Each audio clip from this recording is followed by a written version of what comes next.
Shalom, Shalom Aleichem Beshem Hamasya. Salam sejahtera di dalam nama Tuhan Yesus. Nah, pagi hari ini kita akan kembali merenungkan firman Tuhan.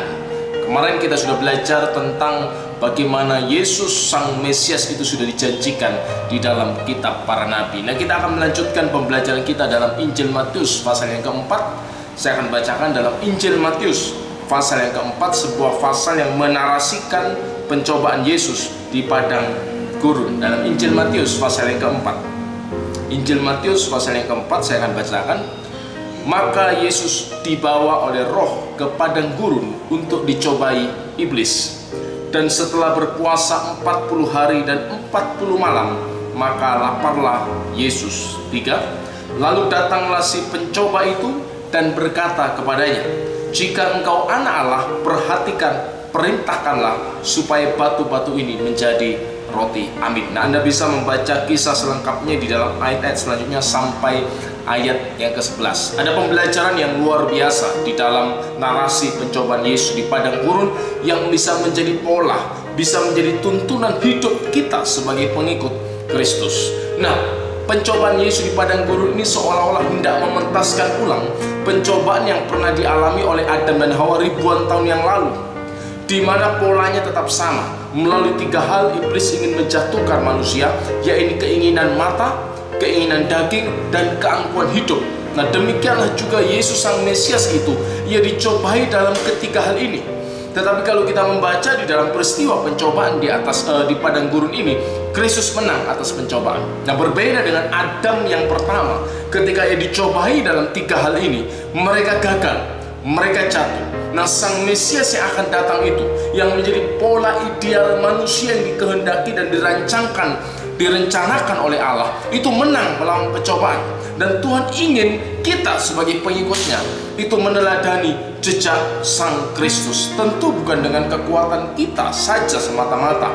Ada cara, ada tuntunan Allah bagaimana kita menang terhadap pencobaan itu sendiri. Nah, kita akan membahas ini dalam lain waktu, tetapi saya akan mengajak saudara untuk belajar lebih dulu dari peristiwa pencobaan di padang gurun ini. Yang pertama adalah seorang yang dipenuhi oleh Roh Kudus itu pasti akan tunduk kepada pimpinan Roh. Jadi kalau ada orang yang mengaku dirinya itu dipenuhi oleh Roh Kudus, ia pasti tunduk kepada pimpinan Roh. Nah, ini menarik kalau kita membaca di dalam ayat yang pertama. Maka Yesus dibawa oleh Roh ke padang gurun untuk dicobai iblis. Nah, kalau kita bandingkan di dalam kisah yang paralel, karena Injil Matius, Markus, Lukas itu disebut Injil sinoptik, Injil yang melihat, merekam, menarasikan beberapa peristiwa yang sama, karena mereka memiliki audien, sasaran pembaca, sasaran penerima Injil yang mereka tulis itu berbeda-beda sesuai dengan visi misi yang dikaruniakan Tuhan kepada mereka. Dalam Lukas pasal yang keempat, ayat yang pertama, Lukas pasal yang keempat, ayat yang pertama, Yesus yang penuh dengan Roh Kudus kembali dari sungai Yordan setelah dibaptis, maksudnya, lalu dibawa oleh Roh Kudus ke padang gurun. Nah, perhatikan ungkapan Yesus yang penuh dengan Roh Kudus. Pada waktu pembaptisan itu, kita membaca Roh Kudus dalam manifestasinya dalam rupa burung merpati turun ke atas Yesus Kristus dalam kemanusiaannya. Dikatakan ia penuh dengan Roh Kudus. Nah, karena itu setiap orang percaya sejatinya ketika sudah dibaptiskan, ia dimeteraikan oleh Roh Kudus. Ia memiliki Roh Kudus di dalam dirinya. Tetapi selanjutnya tidak berhenti di sana. Bukan selesai dibaptis, tetapi maukah kita menjalani hidup ini untuk dipimpin oleh Roh Kudus? Tidak hanya klaim sepihak bahwa aku penuh dengan Roh Kudus. Dan penuh dengan Roh Kudus itu tidak dibuktikan dengan sekedar berbahasa lidah.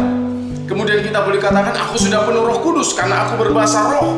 Bukan itu satu-satunya tanda yang meyakinkan seorang itu dipenuhi Roh Kudus. Orang boleh mengaku saya penuh dengan Roh Kudus, saya berbahasa lidah, saya penuh dengan Roh Kudus, saya mendapat penglihatan, saya mendapat mimpi mungkin, saya mendengar suara Tuhan, silahkan. Itu semua sesuatu hal yang sifatnya subjektif, yang masih harus dibuktikan lebih jauh apakah sesuai dengan firman yang tertulis. Tetapi bukti yang tidak terbantahkan, seorang yang penuh dengan Roh Kudus hidupnya mau dipimpin oleh Roh Kudus. Apa cirinya? Apa maksudnya dipimpin oleh Roh Kudus? dipimpin Roh Kudus bukan sekedar mendengar suara Roh Kudus secara audible.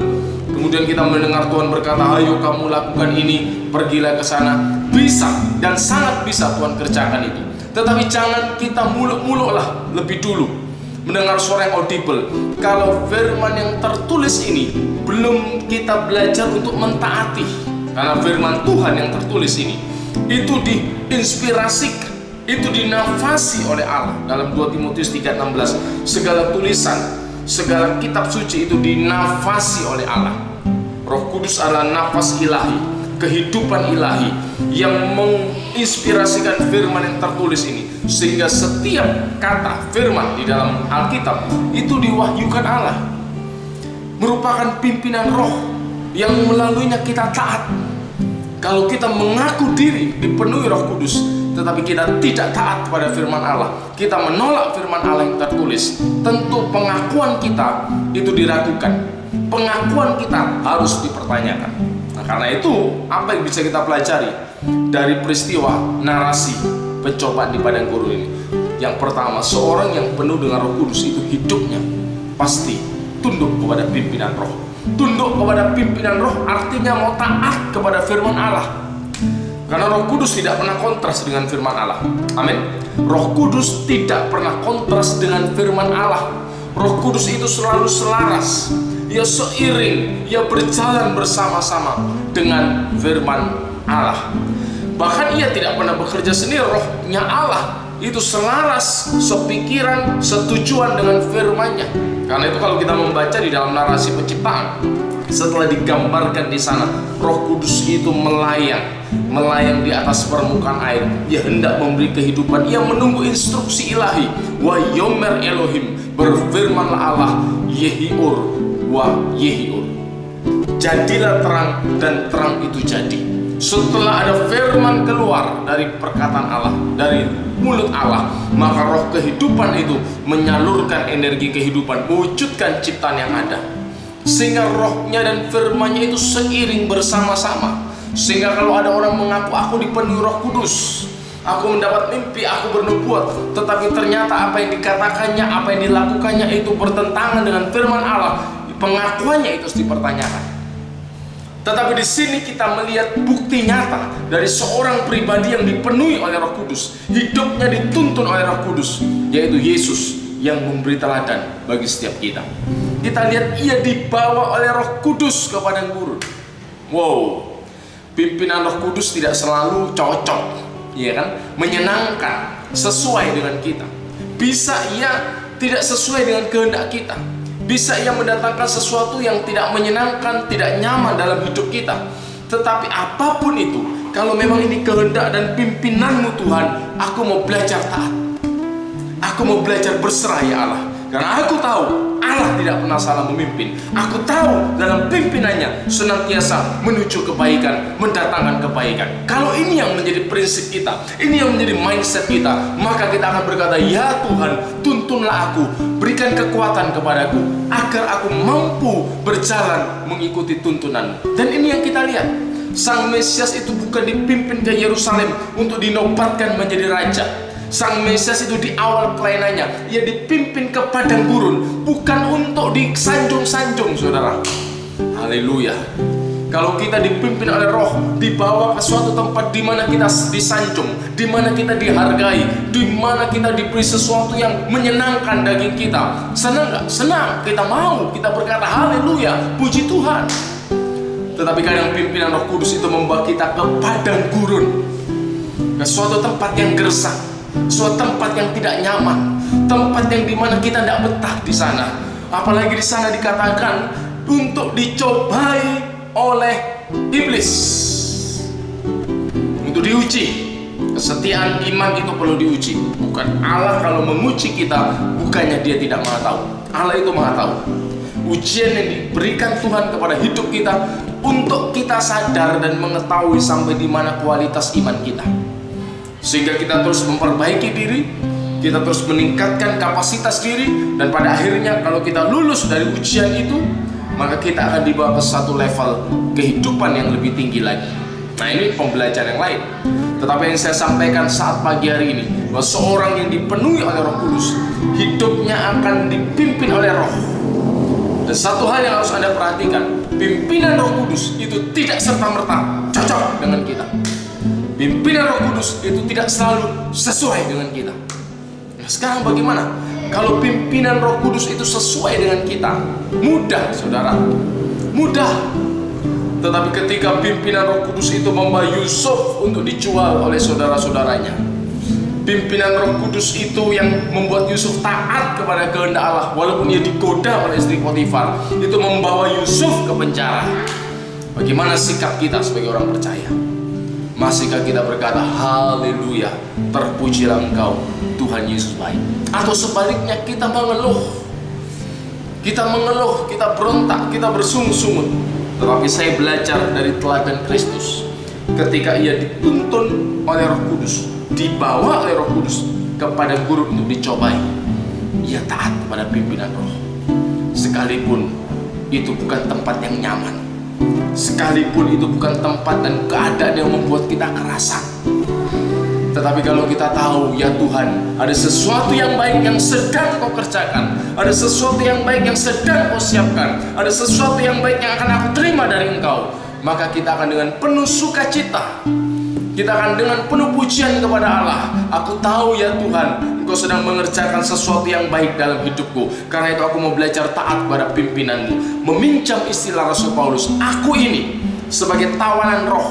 Dengan bahasa Rasul Paulus, ia terinspirasi dengan teladan sang guru besarnya, yaitu Yesus Kristus, yang dibawa ke padang gurun untuk dicobai. Ia seolah-olah mengatakan dirinya adalah tawanan roh. Dimanapun ia di sana bicara penyerahan diri secara mutlak, berbicara kepasrahan diri secara total kepada kehendak Allah, walaupun tidak sesuai, tidak seperti yang diinginkan. Karena saya sepakat, saya juga setuju, tidak ada seorang manusia pun yang ingin dan betah menghadapi rasa sakit dalam hal apapun, sakit secara fisik, sakit secara jiwa, tekanan secara fisik, tekanan secara batin, tidak ada. Tetapi kadang Tuhan membawa kita pada kondisi situasi yang semacam itu untuk maksud tujuannya. Seperti sang pencunan yang membentuk, yang memproses, pada akhirnya menjadi bejana yang indah. Kalau hari-hari ini hidupmu dipimpin oleh Roh Kudus ke padang gurun, kalau hari-hari hidupmu dipimpin oleh Roh Kudus ke tempat di mana dagingmu ingin memberontak, berserulah kepada Tuhan, berikan aku kekuatan Tuhan.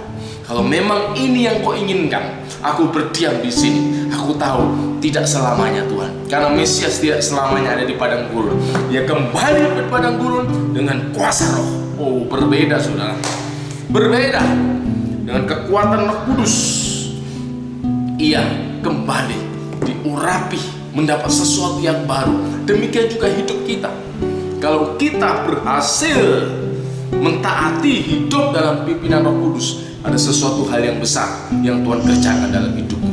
Dalam hal apapun, kalau kau saat ini mengalami pergumulan dalam persoalan keluarga, dalam pekerjaanmu, dan pimpinan Roh Kudus membuat engkau harus taat kepada kehendak Allah, sekalipun itu tidak nyaman bagi dagingmu, mari minta kekuatan Allah. Kuatkan aku Tuhan, berikan aku kesabaran ya Allah, sehingga aku dapat berdiam di padang gurun ini sampai tiba waktunya Tuhan, dan aku tampil menjadi seorang pemenang. Tidak ada seorang pun yang bisa mengklaim dirinya sebagai seorang pemenang kalau ia tidak terlebih dulu menghadapi arena pertandingan, masuk ke dalam arena pertandingan. Demikian juga sang Mesias. Yesus tidak menyatakan klaim sepihak, aku lebih dari pemenang, aku ini sang pemenang. Tidak. Ia masuk ke arena pertandingan itu. Di sana ia berhadapan-hadapan dengan pencobaan itu, dan ia memberikan teladan, memberikan contoh bahwa manusia itu tidak perlu kalah kepada pencobaan. Manusia tidak perlu takluk kepada pencobaan, tetapi manusia bisa menang melawan pencobaan dengan prinsip, dengan contoh yang diteladankan oleh Kristus. Dan nanti dalam pertemuan yang lain kita akan belajar prinsip, contoh apa dari Kristus supaya kita bisa menang atas pencobaan. Karena ini yang menjadi kehendak Tuhan, menjadi kerinduan Tuhan untuk kita tampil menjadi pemenang. Saudara-saudara, kiranya kebenaran firman ini menginspirasi kita, mengingatkan kita. Kalau kita mengaku diri sebagai anak Allah, biar kiranya hidup kita pun dipimpin oleh Roh Kudus. Dipimpin Roh Kudus artinya taat kepada kehendak firman-Nya, taat pada firman Allah. Minta kekuatan Tuhan supaya kita bicara hari ini. Dalam pekerjaanmu, kalau kau dihadapkan pilihan untuk taat atau tidak taat, mari kita berkata, Tuhan, aku mau memilih untuk taat. Sekalipun mungkin ketika aku taat, aku rugi. Sekalipun aku mengalami sesuatu yang tidak menyenangkan, tapi aku percaya Tuhan, pimpinan luar biasa dalam hidupku. Kiranya Tuhan Yesus menyertai saudara semua. Amin. Mari kita berdoa. Bapa Surgawi, terima kasih buat firman pagi hari ini. Biar kiranya memotivasi, menguatkan, mendorong kami, menghibur kami, supaya kami tetap setia hidup dalam pimpinan roh-Mu yang sudah Kau nyatakan melalui kebenaran firman-Mu. Terima kasih Bapa Surgawi, berikan kekuatan kepada jemaat-Mu, kepada kami semua, untuk kami tetap sabar ketika roh itu memimpin kami ke padang gurun untuk dicobai, untuk diuji, untuk dimurnikan ya Tuhan. Terpujilah nama-Mu. Dalam nama Yesus kami berdoa dan mengucap syukur. Yang percaya katakan amin. Tuhan Yesus memberkati.